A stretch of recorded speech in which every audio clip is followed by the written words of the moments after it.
Waalaikumsalam. Kok kenal saya sih? Bapak. Kok kenal saya? Ya Allah. Kenal saya. Ngecekin mimpi apa saya semalam ya? Mimpi apa saya semalam? Saya dukung banget sama Bapak, Pak. Ya Allah.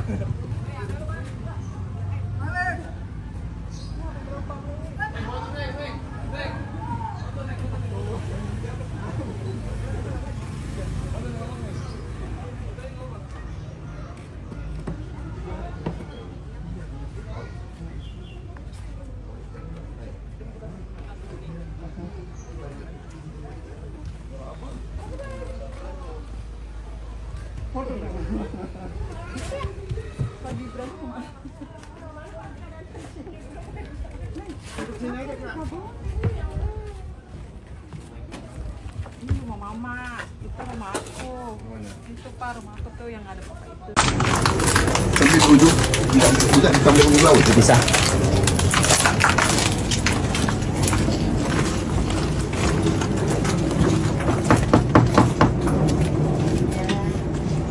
Aduh, kok bisa masuk ya?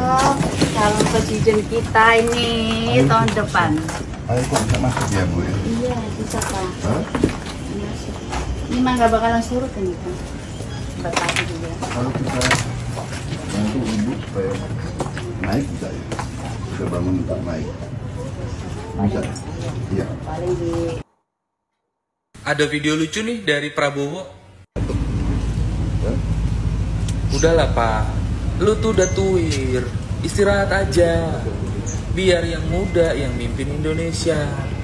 Masa di antara ratusan juta rakyat Indonesia gak ada satupun yang cocok jadi presiden? Masa harus elu yang jadi presiden? Tapi bukan anak ingusan juga yang disuruh mimpin Indonesia. Apalagi anak haram, hasil dari pembegalan konstitusi. Jangan yang itu juga. Bentar, ternyata video yang kemarin itu cuma syuting. Tapi bukan kata gua. Nih, kata video ini. Ibu. Dan ya, presiden. Lah kamera dulu, kamera itu yang dua orang tuh sini sampai ke rumah saya tuh ke situ tuh masuk. Misalnya, ada apa sih Om? Enggak buat syuting katanya Bu. Syuting apa Om? Syuting aja katanya gitu. Nggak lama ajudannya datang sini. Bu Nini bentar lagi datang ya. Saya Mama itu apa sih bentar lagi datang? Nggak lama Pak Prabowo datang. Berarti yang baru dikasih uang anak Kecil itu orang. berapa? 100.000 anak-anak kecil Pak, anak-anak sini pada groyok semua. Bagian ajudannya Pak apa namanya tuh? Teddy. Iya Pak Teddy ya. Yang berKTP sama kakak. Buat apa? Nggak tahu, Babinsa yang ada orang abdik kayak pakaian korek-korek. Tanda Minta data gitu. Iya, saya diambil, mama saya diambil. Buat apa bilangnya? Nggak tahu buat apa, ntar ada ya Bu, katanya ibu. Kata dia yang ngomong ke suami saya juga. Ya saya mau gak berharap lah Pak, yang ya berharap gak berharap lah, mudah-mudahan rezeki. Kayak gitu. Dijanji tuh yang Babinsa itu minta KTP sama kakak. Iya, nggak tahu dijanji. Pakai seragam nggak sih? Pakai seragam. Dia kata dia, bentar ya Bu, ada sesuatu katanya dia Pak. Sesuatunya apa tuh belum tahu. Nggak tahu sesuatu apa, nggak tahu. Iya. Ya kalau misalkan untuk keperluan syuting masih masuk akal lah. Karena kan Prabowo emang basicnya nggak pernah bisa untuk deket dengan rakyat. Lah wong dia dari brojol aja udah jadi bangsawan, mana pernah dia hidup susah dan mana tahu rasanya hidup susah sebagai rakyat kecil, ya kan? Tapi kalau misalkan disuruh syuting seolah-olah dekat dengan rakyat selama masa kampanye ini ya masih wajar aja. Oke? Apa lu? Oke guys ya, jadi lagi viral beredar sebuah video. Kalau teman-teman perhatikan di Instagram Pak Prabowo, itu ada dua video, di mana video tersebut menghebohkan netizen guys ya. Pak Prabowo datang tanpa gembar-gembor ya, tanpa ada keramaian ya. Beliau datang cuman dengan beberapa ajudannya saja ya. Lalu kemudian masuk sampai ke perumahan-perumahan warga seperti yang teman-teman saksikan tadi ya. Lalu kemudian ya ada beredar pengakuan dari seorang ibu-ibu ya, bahwa sebelumnya itu sudah diatur, ada yang membawa kamera, ada yang terlebih dahulu tiba di lokasi untuk prepare dan menyiapkan peralatan syuting, guys, ya. Jadi itu bukanlah sesuatu yang spontanitas mendadak, tetapi sudah ada settingan terlebih dahulu. Oke, kita akan dengarkan komentar dari netizen yang lain berikut ini. Pak Prabowo, kita sama Pak, penyayang binatang. Pak Prabowo udah gak butuh harta, bos. Udah kaya dia.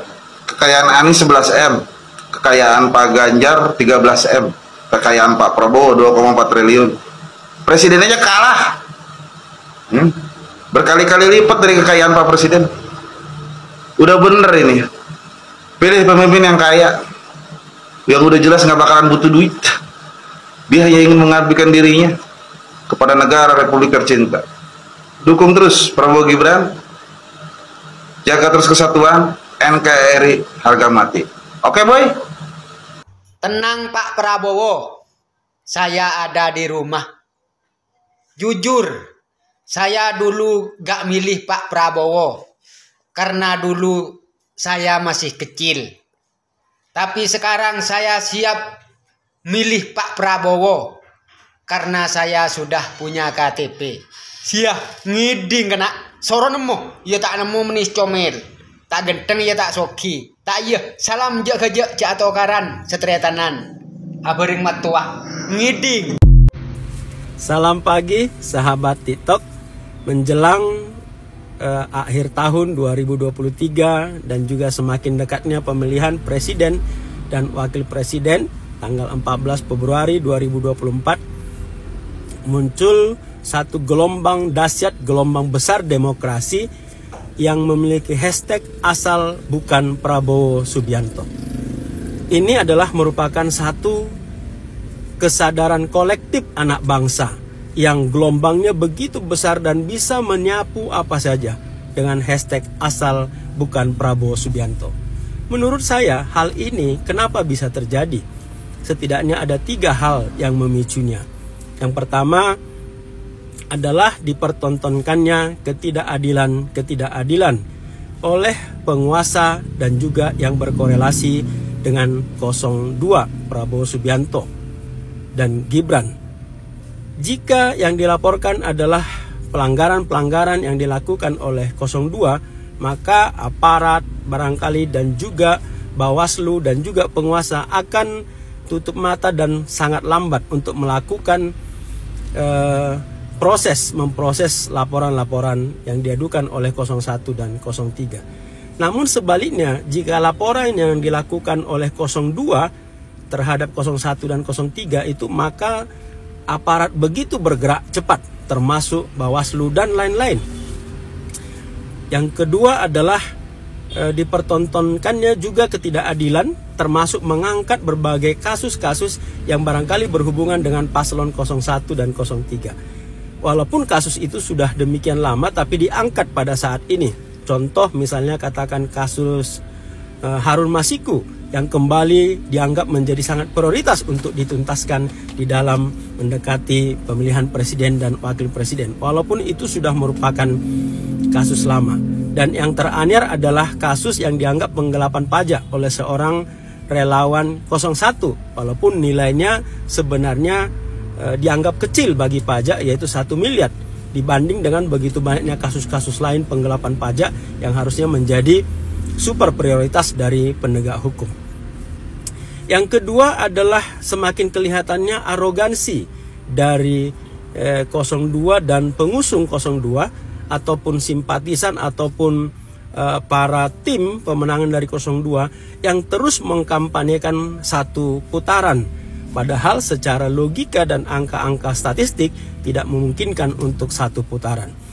Yang ketiga adalah statement-statement dari para pendukung 02. Katakan saja blunder atau kesalahan fatal dari Fahri Hamzah yang mengajak masyarakat untuk melakukan aklamasi satu suara untuk Prabowo Subianto dan Gibran. Dan hal ini dilawan oleh kesadaran kolektif masyarakat akan pentingnya demokrasi yang tidak diisi dengan KKN, dinasti, maka kesadaran kolektif masyarakat justru memunculkan hashtag yang terbalik dengan apa yang dikatakan Pak Fahri Hamzah, yaitu aklamasi asal bukan Prabowo Subianto.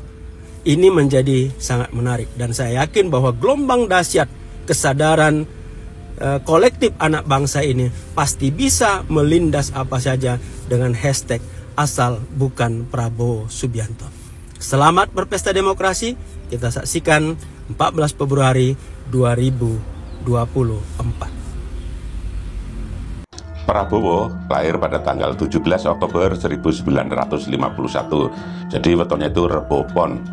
Orang yang lahir hari Rebo Pon ini meskipun punya aura mempesona, namun dibalik itu punya banyak sifat buruk jika menjadi pemimpin. Yang paling kentara adalah tidak sabaran dan haus perhatian.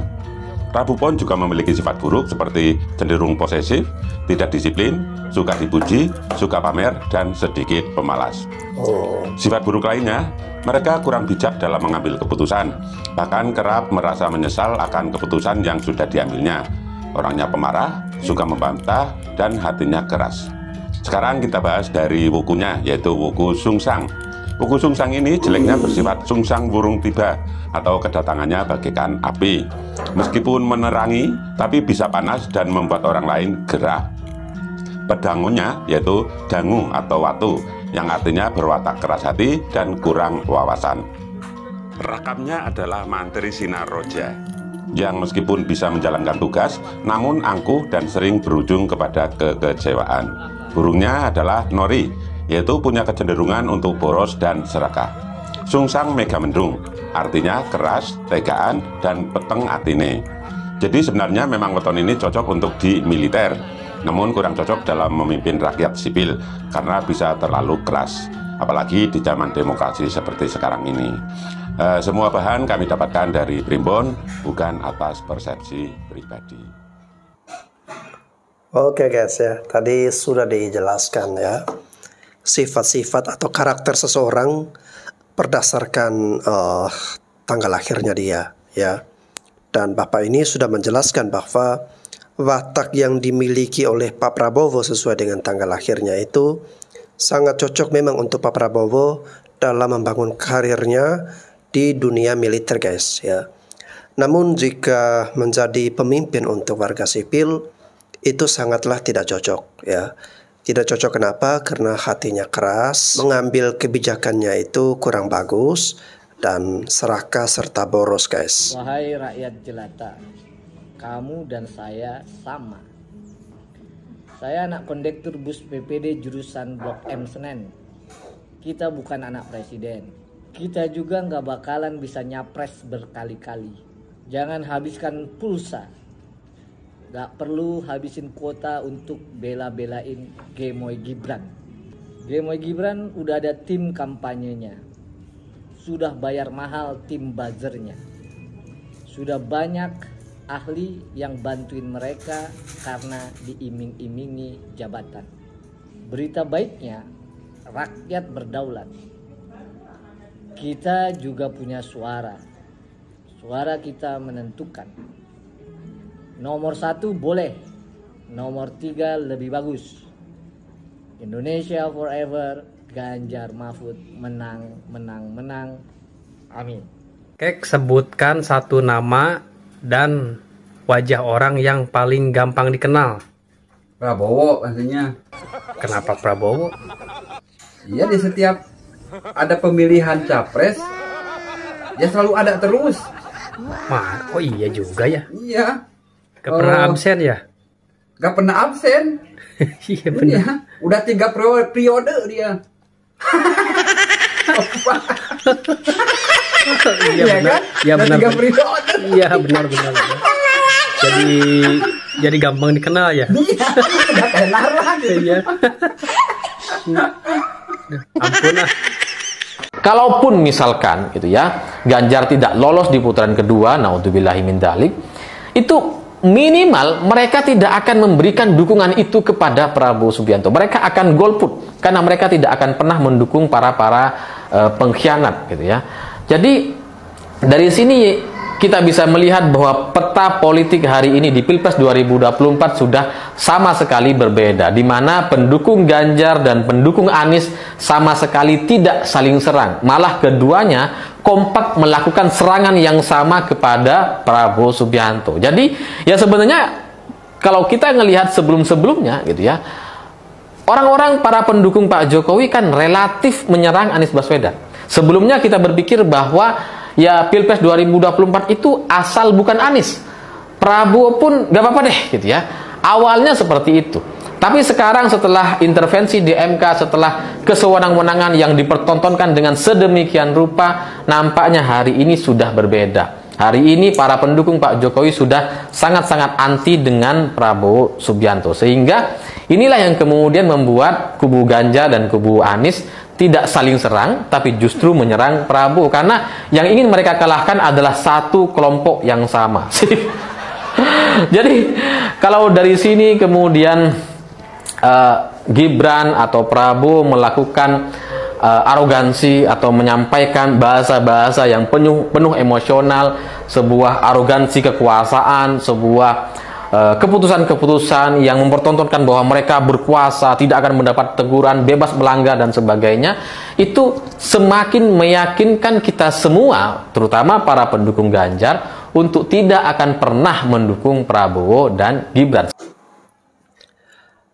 Oke guys, ya saya sepakat dengan apa yang disampaikan oleh Mas Alif ini. Ada kecenderungan seperti itu ya, dimana akhir-akhir ini dengan dinamika politik yang terjadi, kita melihat pendukung dari 01 dan 03 ya, intensitas untuk saling menyerang sudah mulai berkurang. Malah sebaliknya menunjukkan suatu fenomena ya, di mana pendukung dari 01 dan 03 seperti kelihatan kompak ya untuk sama-sama bersatu menyerang ataupun menghadang 02 ya.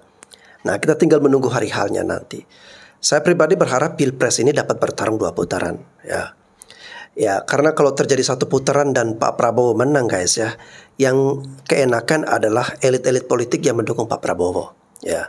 Setidaknya dengan 2 putaran ya, dapat menguras logistik mereka ya, dapat menguras sumber daya keuangan mereka. Seperti yang Kodari sampaikan kemarin ya, dia menganjurkan untuk sama-sama menangkan Pak Prabowo 1 putaran. Demi apa? Demi menghemat keuangan mereka ya. Karena kalau terjadi 2 putaran ya, maka mereka terpaksa harus banyak merogoh kocek terlalu dalam ya, menghambur-hambur ataupun membuang uang demi memenangkan Pak Prabowo ya. Jadi karena mereka tidak ingin mengeluarkan duit tersebut ya, demi kepentingan mereka, mereka ingin Pak Prabowo ini menang 1 putaran. Sesuai dengan penerawangan saya, Roy Kiyoshi. Langsung aja tanpa basa-basi, di tahun 2024 itu suasananya agak memanas. Benar-benar situasi politik juga memanas. Saya melihat di tahun 2024 itu didominasi dengan warna-warna merah. Saya nggak tahu artinya warna merah itu apa. Jujur, saya belum dapat vision.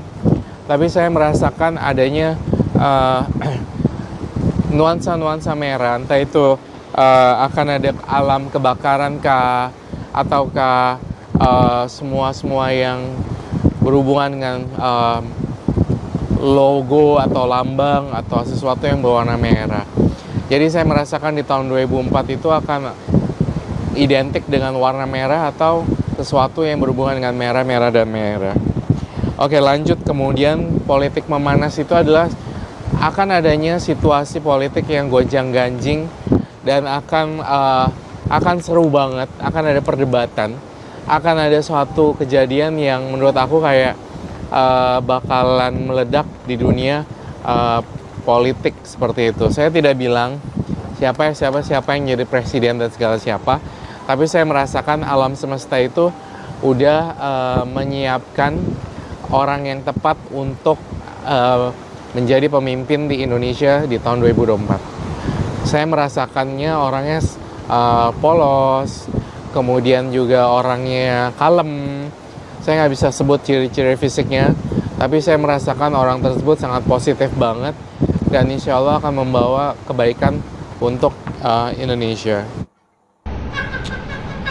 Gua kemana-mana ngelihat baliho-baliho, kenapa gambarnya pada kartun semua ya? Hah? Jangan-jangan mau nutupin umur itu. Yang tua biar kelihatan muda, yang muda ditua-tuain. Foto aslinya dong pasang, biar kita bisa lihat pis mukanya. Udah karatan, apa masih pentil? Kan begitu. Saya dulu juga pendukung Pak Jokowi 2 periode, tapi sekarang ganti dukung Pak Ganjar Mahfud, pasangan komplit punya integritas. Cool. Banyak sekali teman-teman saya yang kayak gini, ya. Dulu pendukungnya Pak Jokowi, akhirnya pindah ke Pak Ganjar Mahfud. Jadi apa kata orang tentang Jokowi efek? Itu nggak ada. Yang ada adalah money efek. Selamat tahun baru teman-temanku semua ya. Tahun 2024 Indonesia akan mempunyai presiden baru, yaitu Ganjar Mahfud. Ada loh hari ini pasangan calon presiden dan wakil presiden yang paling banyak absen kalau diundang diskusi, dialog, debat, atau katakanlah semacam bertemu dengan mahasiswa maupun kelompok akademisi di Indonesia. Sebenarnya ya, pandangan saya sebagai anak muda, hal ini sudah seharusnya dilakukan oleh pasangan calon presiden dan wakil presiden. Kenapa? Saya selalu ucapkan di setiap diskusi bahwa adu ide, adu gagasan itu perlu. Apalagi dengan perkembangan teknologi. Justru kita mengharapkan beliau-beliau ini ucapkan itu gagasan apa yang dia mau bawa untuk negara ini. Sehingga kita tahu mau dibawa kemana bangsa ini. Jadi nanti kalaupun mereka terpilih, katakan dilantik semacam itu, kita sebagai anak bangsa bisa tagih ucapannya. Karena apa? Karena dia udah ucapkan di masa kampanye ini, kan begitu. Kalau dia tidak pernah ucapkan, jadi jangan nanti salahkan juga bahwa mereka ini yang terpilih, mereka juga bisa katakan saya tidak pernah ucapkan janji itu. Karena yang selama ini poles atau yang seolah-olah membuat mereka ini menjadi wow seperti itu tidak lain dan tidak bukan adalah hanya pendukung-pendukungnya saja. Jadi teman-teman ya, kita berharap sebenarnya adu ide dan gagasan ini mereka ucapkan semacam itu, sehingga kita bisa tagih nanti di masa periode kepemimpinannya dengan adanya rekam jejak digital seperti ini. Kan begitu yang kita harapkan. Saya pikir hal-hal semacam ini kita perlu lakukan untuk mempertajam dan untuk menambah referensi kita untuk berpikir dalam menentukan pilihan pemimpin kita di 2024. Terima kasih. Sepertinya nomor urut 2 bukan nomor yang diinginkan oleh Bapak Prabowo Subianto. Karena nomor 2 nomor sial buat Bapak Prabowo Subianto. Kalau kita dilihat ke belakang 2014, Bapak Prabowo nomor 2 tumbang. Balik lagi ke tahun 2019, begitupun sama, Bapak Prabowo nomor urut 2 dan tumbang juga. Dan apakah di 2024 akan tumbang lagi?